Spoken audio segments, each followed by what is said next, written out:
This is an overview for all you couples who are trying to avoid getting to a stage where you're wondering if you should stay or go from your relationship.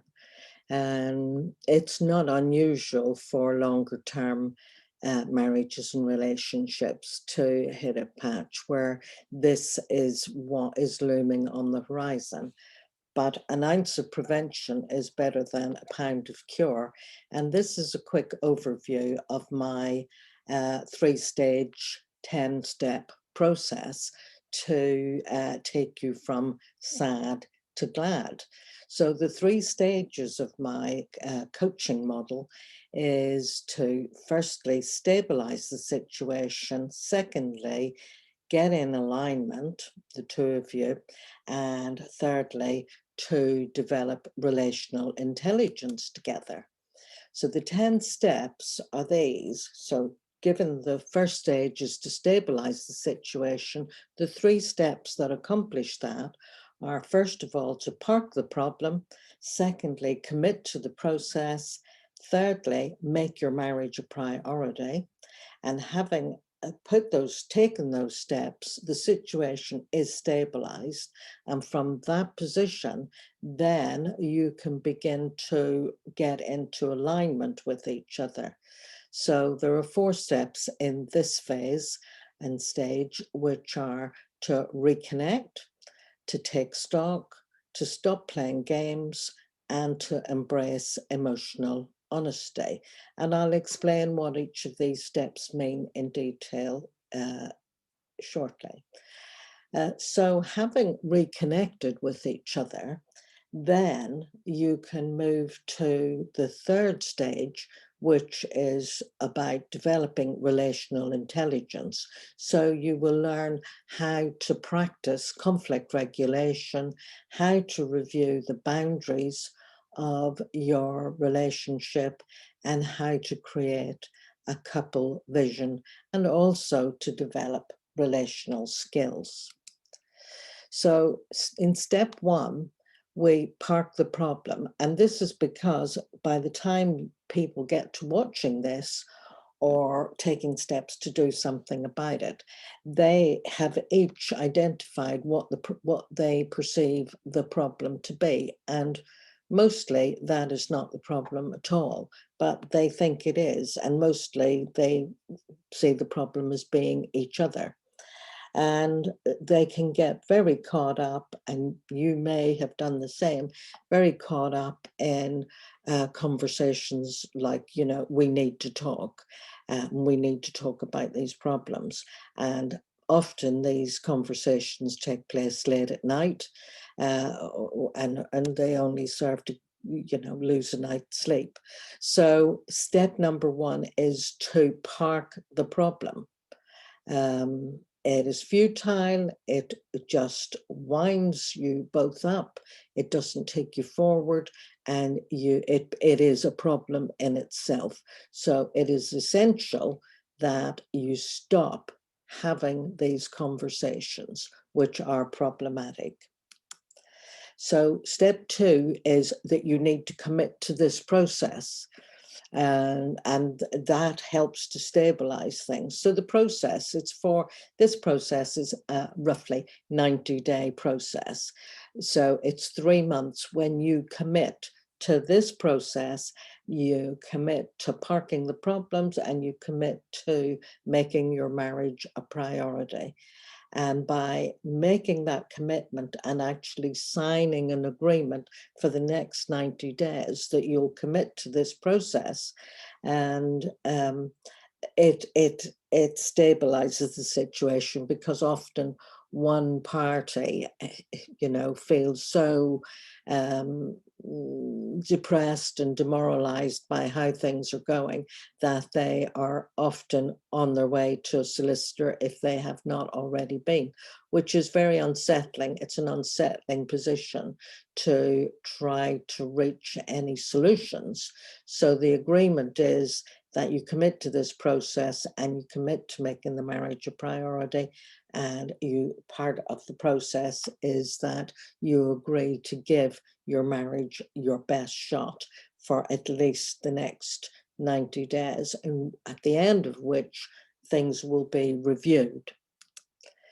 So step 3, make your marriage a priority. It really is important to do that. You'll see our chap here with the driving license and keys.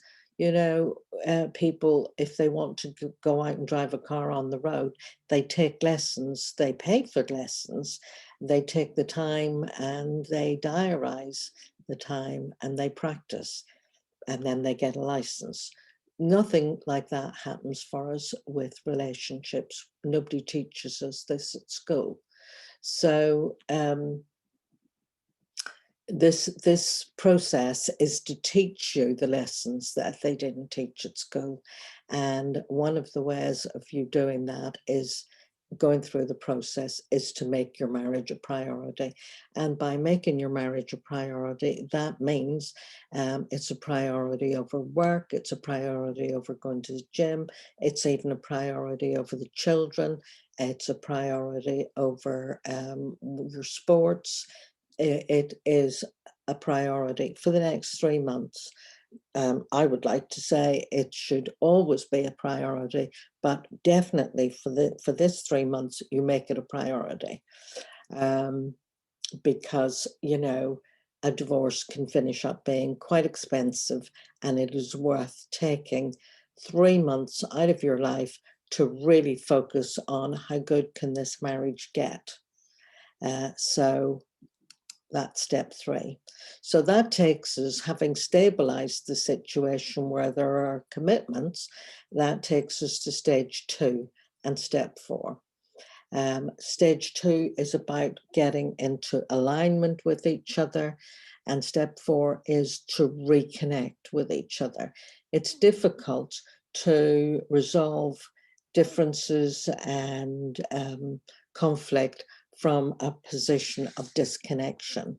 So this stage, I will provide you with strategies that will help you to get on the same page, where you'll be in alignment with each other and you will have reconnected with each other. And that is really important for going forward, and it makes everything feel so much better. In step 5, we'll take stock. We'll look at the relationship wheel and all of these domains, and, assess where you are and identify which ones are the ones that need the most attention for you, because all couples are different and one size doesn't fit all. So that is step 5. Step 6 is stop playing games. Now, all people play games, but not everybody is aware or conscious of the concept of games or that they play games, but everybody does. So we will look at the concept of playing games, particularly the blame game, where if it wasn't for you, I would. That is one of the games people play and couples play. And what about my wooden leg is when one party identifies themselves of having some particular need, and they use it in the relationship. But we'll cover that when we get to it. So that's step 6. It's an important step to identify and become aware of the games that you both play and stop playing them. Step 7 is about emotional honesty. And you'll see from the graphics here that this little girl on the left, we all start off like a sweet, innocent, transparent child who's full of hope and wonder and curiosity and is very open.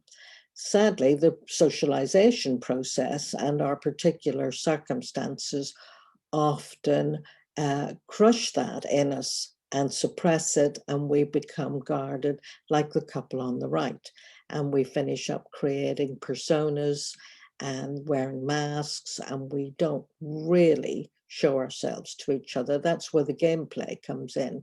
And the graphic in the middle is portraying that we create the bits the authentic bits that we cut off from ourselves, we split off from, creates what becomes known as the shadow, and we are unconscious of all of those bits that we split off, and we think wearing the mask that we're presenting our best side, but of course it's phony, and you can't really connect intimately with phoniness and inauthenticity.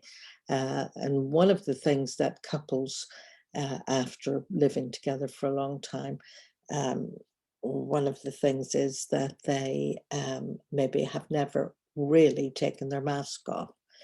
But that's step 7. Step 8, we'll look at how you deal with conflict. Some people avoid it. That's how they learnt at home. Some people argue and bicker too much, and some of it gets out of control. But we'll look at how you, in particular, manage or mismanage your conflict, and how that can be regulated in a way that it's not avoided, but it's not overused either. And that will help you to resolve conflict instead of just having it go underground. Step 9 is looking at creating healthy boundaries. The boundaries here, you can see that one is where there's a third party involved, and sometimes people, infidelity is an issue, and that happens. People drift into infidelity because they had unclear boundaries to start with. The boundaries can be with children, that children really get in between the couple relationship, and usually that only happens because the couple have not been aware of it and didn't see that it was happening. And on the right here, you'll see mother-in-law is having a bit too much of a say in this couple's relationship. So we're going to look at your boundaries generally, and which boundaries need to be put in place or need to be tweaked. But mostly people are not aware when their boundaries are not particularly healthy. And so the last step, we'll look at what is the vision that you have for yourselves as a couple. You'll see our little character here. How do we get from A to B? So how do we get from where you are now to having some vision for your future?